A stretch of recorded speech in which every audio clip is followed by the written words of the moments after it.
que é Alexandre Ramagem, que em algum momento o Brasil vai pedir a expatriação dele para que ele seja devolvido para o Brasil e para que ele cumpra a prisão definitiva aqui.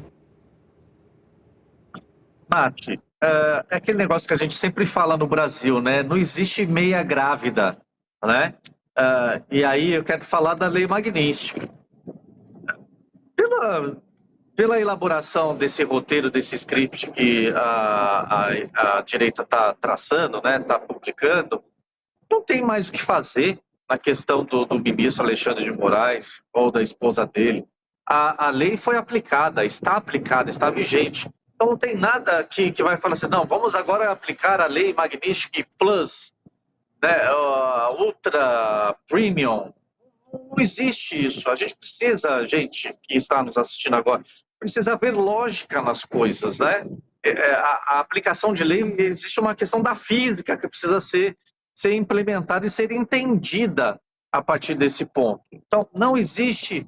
os Estados Unidos falam assim, nós vamos fazer a aplicação da lei Magnitsky Economy. Não tem como, agora vai para business.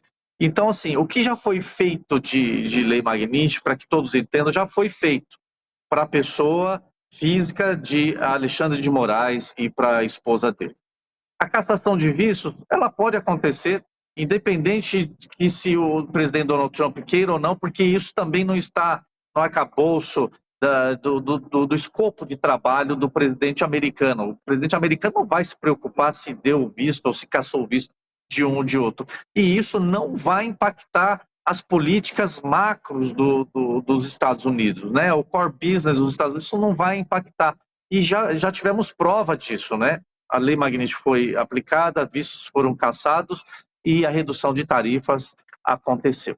Então, eu acho que é importante, né, o ser humano sonhar, mas acho que a gente precisa ter um pouquinho o pé no chão para entender de que não há uma caça bruxa agora, a partir de agora, que vá mudar o eixo da Terra. Por favor, pessoal, entendam isso.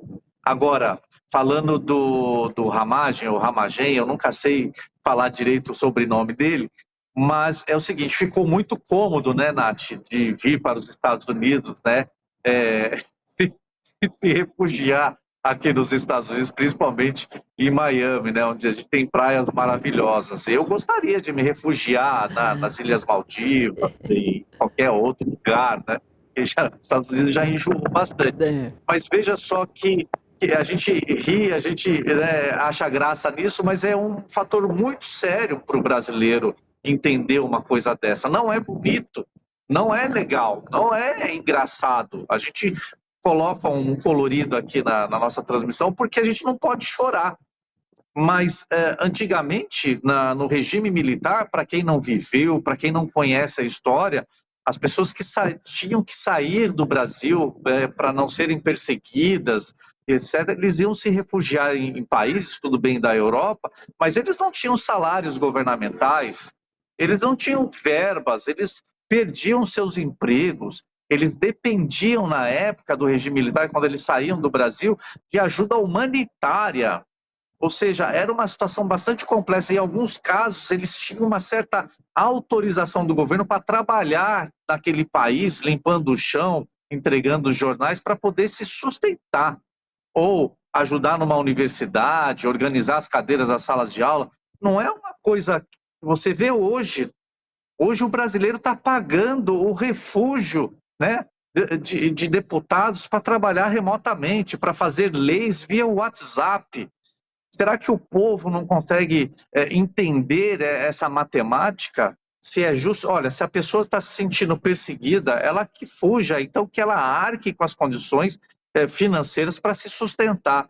E no caso do delegado ou ex-delegado, veja só, o primeiro argumento dele, Nath, e isso é público, ele diz que veio para os Estados Unidos para fugir da prisão, teoricamente, ou na prática não, injusta dele. Então, o primeiro motivo de vir aos Estados Unidos é de fugir da prisão. Ele não veio aqui para poder defender o povo brasileiro. E é o que eu disse ontem para os amigos. Como é que ele vai defender a população brasileira, o brasileiro comum, sendo que ele dirige um carro automático aqui nos Estados Unidos, ele almoça e janta em restaurantes chiquetérrimos aqui em Miami, Michelin 5 estrelas, vai comer siri do Alasca.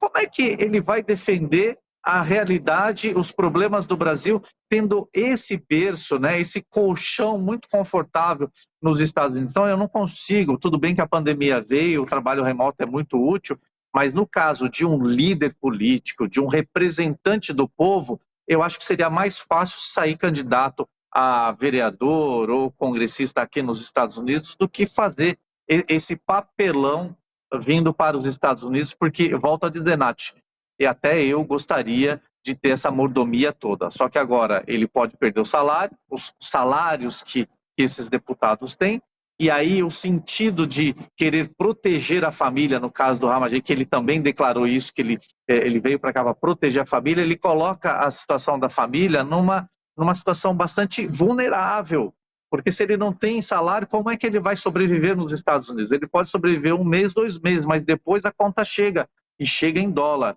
Poder trabalhar, ele não vai poder trabalhar, porque não tem autorização do governo para trabalhar. O brasileiro que vive aqui nos Estados Unidos sabe muito bem como que é difícil você conseguir a documentação para poder trabalhar. Então, vai ser uma situação bastante complexa. Se o sentido dele era de proteger a família também nesse sentido, eu acho que ele colocou realmente uma situação bastante complexa para a família dele nesse momento.